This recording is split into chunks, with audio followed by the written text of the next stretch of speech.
Hey guys, Coach Travis here, and today I'm talking about hip extension. Last video I talked about the hip hinge and how it translates into sprinting from the standpoint of the hip going into flexion and extension.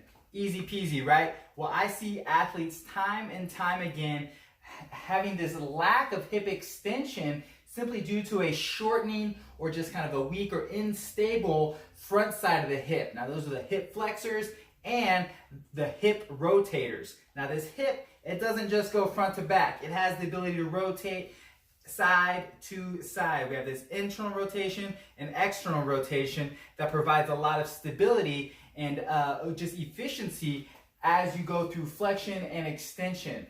Oh, but you gotta practice it, folks. So let's go over a few of my favorite drills to help build that awareness and how to rotate the hips to allow them to lengthen so you can get a more efficient hip extension and smoother stride pattern. Alrighty, so we're gonna start out in this half kneeling position. Kind of already gives me in some extension right here. We're just gonna shift forward into my front foot and back. Easy peasy right there, folks. Then we're gonna hang out in this forward shifted position, then rotate my back heel down towards the ground, back up, and then return to my starting position. Now my torso can kind of help gauge and make this a little more intense, a little more demanding if I keep my shoulders squared up in this position the whole time. Back up, stand it up. But if you need to have a little assistance, shift forward, rotate towards this back leg, then return to your starting position there. Once you build some confidence there, then we can shift my front foot out to the side a little bit, widening my stance.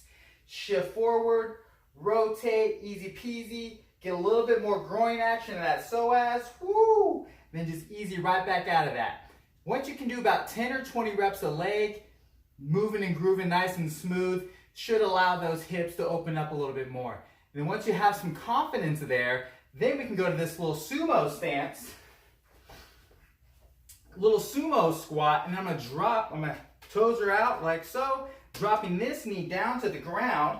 Boom, look familiar? Easy peasy. And then we'll stand up. Whoo, we can alternate right here, dropping the other leg down, back to the top, alternating, just a little knee kiss right there, folks. Don't be crazy with it, driving it into the ground. This is my main base of support right there. Alrighty, so you can start out with the single leg half kneeling version or that little sumo side squat, about 10 reps a leg, eventually building up to 20. You'll notice those hips move a little more freely and should be good to go. Give that a shot, see how it feels. And if you have any questions or comments, please leave them below.